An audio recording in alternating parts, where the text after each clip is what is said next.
जब शेख चली के घर फाके पड़ने लगे तो उनकी बीवी उनसे बहुत बेजार हो गई। अपने मेके से मांग मांग कर कब तक खुलाती। आखिर एक दिन उसने शेख चली को सख्त सिस्त सुनाए, फिर बीसन और रोटियां बनाकर दें और कहा, जाओ कहीं जाकर काम तलाश करो। शेख चली न सिर्फ परले दर्जे के सादा लोग थे बल्कि हद दर्जे के काहिल भी थे। चारों नाचार सफर पर रवाना हुए। क्या करना है, कहाँ जाना है, कुछ मालूम नहीं था। फिर भी बीवी का हुक्म था, इसलिए एक समझ चल पड़े। गांव की हद पार की तो पहाड़ियां मिले। वहां एक चरवाहा बकरियां चरा रहा था। शेख चली चलते चलते थक गए थे। इसके पास जाकर बैठ गए और पूछा, क्यों भाई चरवाहे, क्या कर रहे हो? चरवाहा बोला, बस शेख साहब, बकरियां चरा रहे हैं। शेख चली ने पूछा, कुछ पैसे वगैरह मिलते हैं या बस यूं नहीं? चरवाहा बोला, जी अच्छी खासी आमदनी हो जाती है। हर बकरी का 1 रुपया मिलता है। 40-50 रुपए महीने के बन जाते हैं। काम भी आसान और आराम भी। शेख चली ने फौरन कहा, भाई हमें भी ये काम सिखा दो, हम भी ये काम करेंगे। चरवाहे ने कहा, ठीक है, तो इन बकरियों को लेकर आप जरा आगे की पहाड़ियों पर ले जाएं और चरा कर वापस लाएं। शेख चली चंद बकरियों को हाँकते हुए पहाड़ियों पर चढ़ गए। बकरियां कभी इधर भागते कभी उधर। शेख चली को पहाड़ी पर चलने की आदत न थी, बार बार गिर जाते। एक बड़ी बकरी ऊपर चढ़ गई। शेख चली उसको वापस लाने दौड़े। बकरी ने मड़कर उन्हें सींग मारा। शेख चली ढलवान पर लड़कने लगे और गोल पत्थर की तरह नीचे आ गिरे। फिर एक दरख्त से टकराए जहां एक बकरा घास चर रहा था, उसने भी सींग मार दिया। शेख चली गिरते गिरते सीधे चरवाहे के पास आ रखे।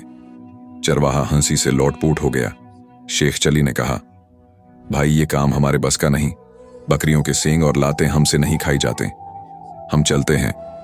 चरवाहे ने कहा, ठीक है आप जाएं, ये आपके बस की बात नहीं। शेख चली आगे बढ़े और जंगल में दाखिल हुए। चारों तरफ दरख्त और ठंडी हुआ। मौसम बड़ा खुशगवार था। अचानक भूख लग गई। वो एक दरख्त के नीचे बैठ गए और रोटियां खाने लगे। अभी चंद लुक़मे ही खाए थे कि झाड़ियों में सरसराहट हुई। डर गए कि कोई जानवर ना हो। चुपके से देखा तो 2 आदमी जमीन में गड्ढा खोद रहे थे।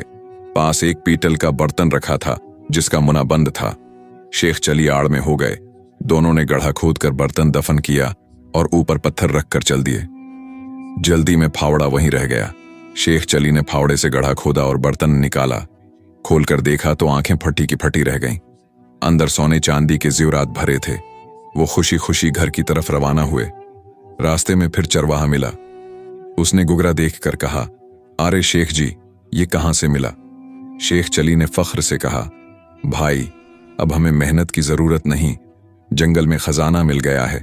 चरवाहे को लालच आया, बोला, आप ही गांव मत ले जाओ, वहां तलाशी हो रही है। अगर ये ज़ेवरात तुम्हारे घर निकल आए तो सीधे जेल में जाओगे। शेख चली घबरा गए। तो फिर क्या करूं?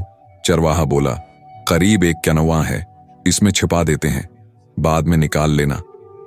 शेख चली मान गए। कन्वे पर पहुंचे, गगरा मंडेर पर रखा और झांकने लगे। चरवाहे ने उनकी टांगे पकड़कर धक्का दे दिया। शेख चली अंदर जा गिरे। पानी कम था।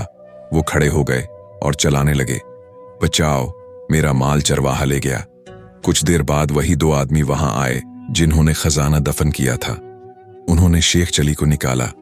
शेख चली ने फौरन इकरार किया, भाइयों, वो खजाना मैंने निकाला था, चरवाहा मुझसे छीन कर भाग गया।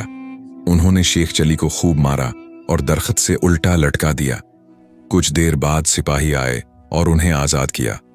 शेख चली ने सारी बात सुनाई। सिपाही नदी की तरफ गए जहां चरवाहे और वही चोर खजाने पर झगड़ रहे थे। उसी दौरान बर्तन नदी में गिर गया और बह गया। सिपाही न खजाना पा सके न चोर। अल्टा चरवाहे और शेख चली को गिरफ्तार करके राजा के दरबार में ले गए। राजा ने हुक्म दिया कि दोनों के सर मूंड कर मुना पर कालिक लगाई जाए और गुद्धे पर बैठाकर गांव में घमाया जाए ताकि अबरत हो। दिन भर रसवाई के बाद शाम को छोड़ दिया गया। शेख चली घर पहुंचे तो बीवी ने देखते ही दरवाजा बंद कर दिया और कहा, जाओ निकलो यहां से।